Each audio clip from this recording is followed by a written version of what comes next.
নমস্কার, বড়দের প্রণাম, ছোটদের ভালোবাসা জেনে আজকে নতুন একটা ব্লগ শেয়ার করছি। তোমাদের সবাইকে স্বাগত সুজাতার সংসারে।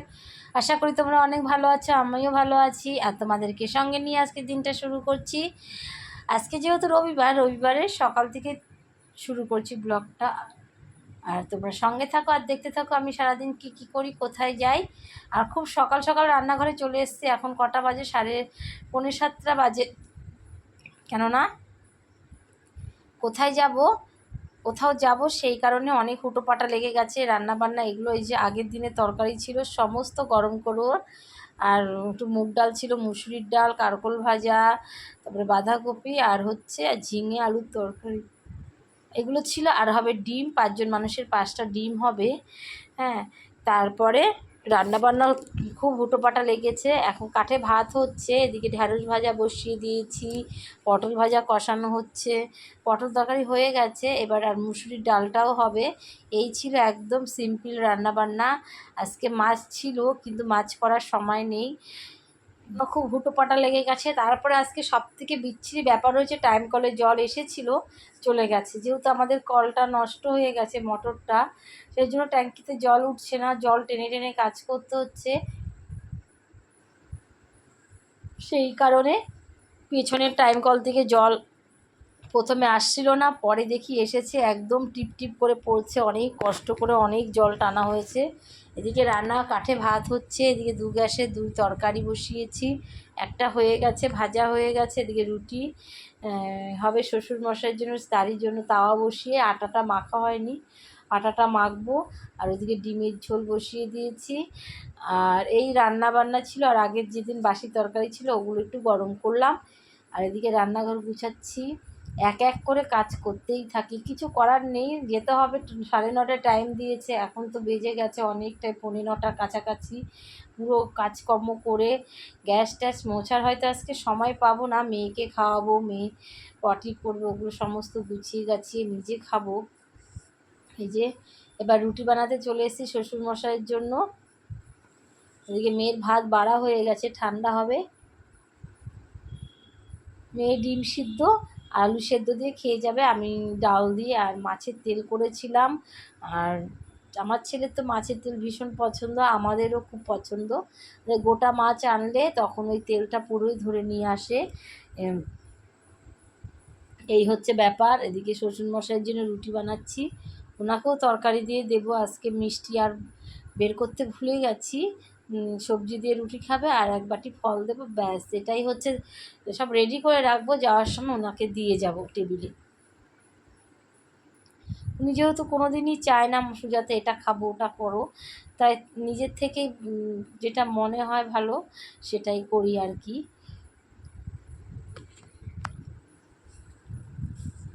এদিকে রুটি হচ্ছে আর ওইদিকে ডিমের ঝোল হচ্ছে, আর ওই ডালটুকুনো গরম করতে বাকি রয়েছে। রুটি হয়ে গেলে ওই গ্যাসটায় বসিয়ে দেবো।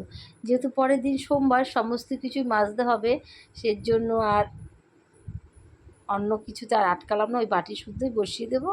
কেননা আমি খাবো তো, শুধু ঠান্ডাটা কাটিয়ে রাখার জন্য বসাবো। আমার কোনো ব্যাপার নেই, আমরা তো বাড়ির বউ, আমাদের একটা কিছু হলেই হলো, লাগবে এমন কোনো বাধা নেই, এটাই লাগবে তেমন কোনো কথা নেই। যেটা হবে আমরা সেটা দিয়ে মানিয়ে গুছিয়ে খেতে পারবো।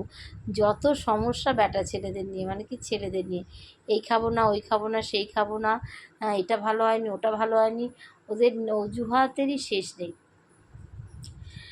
এই হচ্ছে ব্যাপার। তাহলে হুটোপাটা করে রান্নাটা তো করি, তারপরে এইদিকে আর কটা বাজে, রুটিটা হচ্ছে, মেয়ের ভাত বেড়ে দিয়েছি, এখন মাখবো। আর তো গরম মাখা যাবে না, রুটিটা ভেজেই করব। আর এদিকে মেয়ে আবৃত্তি মুখস্থ করছে। যেহেতু এত হুটোপাটা কেন বলুন তো, মেয়ের আজকে আবৃত্তি পরীক্ষা, সেখানে যেতে হবে 9:30টায়। 9:30টার সময় পরীক্ষা শুরু হবে, তার আগেই যেতে হবে। জাজ আসবে, ওখানে আবার কিছু ফর্মালিটি থাকে ওর দিদির, হ্যাঁ আবৃত্তি দিদি সেগুলো মেনটেন করবে, তার জন্য তাড়াতাড়ি যাব। দিদি এদিকে তো তাড়াতাড়ি করছি, হচ্ছেই না, কিছুতেই হচ্ছে না। তাড়াতাড়ির সময় আরও দেরি হয়, হয়ে যেত কখনই। ওই যে জলগুলো টানছিলাম সেই জন্য অনেক, তারপর কেননা 9:30টার জল ধরতে পারবো না, কিছুটা জল না ভরে রাখলে তো আবার এসে বাসন টাসন মাজতে পারবো, কিচ্ছু বাসন টাসন মাজবো না, গ্যাস ট্যাস গুছাবো না, এমনিভাবেই ধুয়ে চলে যাব। কেননা অনেক দেরি হয়ে যাবে, রেডি হব, পুরো আমি ঘেমে গেছি, তারপর আমি একটু ফ্রেশ হব, এই হচ্ছে ব্যাপার। এইদিকে মেয়ের ভাতটাও বেড়ে নিচ্ছি, রেখেছি ওই এক পাশের থালায় হচ্ছে আমার ভাত। এদিকে ডাল বসিয়ে দিয়েছি আর কি, ছোটো বাটিটায় ডাল, বাসি ডাল ছিল মুগ ডাল, ওটা আমি খেয়ে নেব। আর ওইদিকে ডিমের ঝোল হচ্ছে, এভাবেই চলে, কিছু করার নেই। হ্যাঁ, প্রতিটা মুহূর্ত বুঝে বুঝে চলতে হয়, না বুঝে কাজ করলে একেবারে পণ্ড সব কিছুই। এদিকে আমার রান্নাঘরের লাইটটা অত জোরালো না, আরেকটা বাল্ব লাগাতে হবে, একেবারে অন্ধকার অন্ধকার লাগে রাতে যখন ভিডিওগুলো করতে আসি। আর কি, যখন যেমন তখন তেমন করতে হবে। এই যে আমি একের পর এক রান্নাঘরে যে ছড়ানো ছোটানো ছিল সেগুলো, যে আমার থালায় ভাত বেড়ে রেখেছি, এবার মেয়ের ভাতটা মেখে নিচ্ছি, কারণ না মেখে দিলেও মোটেই খেতে চায় না, আর আমাকেই খাইয়ে দিতে হবে। নিজে হাতে তুলে খাওয়া শিখেছে, কিন্তু খেতে দেরি হবে, সেই জন্য আমি ভালো করে আলু দিয়ে চটকে নিচ্ছি, তারপরে ডালের ঝোল দিয়ে দেবো, পাতলা হয়ে যাবে, শুধু গিলবে হয়ে যাবে। এর জন্যই আমি গরম গরম ভাতটা ওভাবে মেখে দিই স্কুলে যাওয়ার সময়। অন্য সময় দেরি করে খায়, চিবিয়ে খায়, কিন্তু স্কুলে যাওয়ার সময় ওর চিবিয়ে খাওয়া হয় না। আর ডিম সেদ্ধ নিয়েছি একটা, যেহেতু আজকে রবিবার, আবার সোমবারে নিরামিষ, তাই আজকে 3 বেলায় ওকে মাছ মাংস, 3 বেলায় মাছ মাংস ডিম সবই দেবো। এদিকে মেয়েও খাবে, আমিও খাবো। ডিমের ঝোলটা বসিয়ে চলে যাব রান্নাঘরে থেকে আর কি, খাওয়ার ঘরে চলে যাব। রান্না করে উঠেই খাওয়ার টেবিলে বসি, কেননা ওই ঘরের ফ্যানটা আছে, যেহেতু রান্নাঘরে ফ্যান নেই, গরমে ঘেমে টেমে একশের হয়ে গেছি। পিছনে কলতলাটা ধোয়া হয়ে গেছে, জলও প্রায় ভরা হয়ে গেছে সব সামনে আর কি, কলতলার সমস্ত যে খালি ছিল বালতিগুলো, সেগুলো সব করা হয়ে গেছে। তারপরে তো জল আসলো না, কাছাকাছি সব বন্ধ, সকালে 9:30টাতে যেহেতু জলটা পাবো না, বাড়ি ছিলাম না, ওরাও ভরতে পারেনি,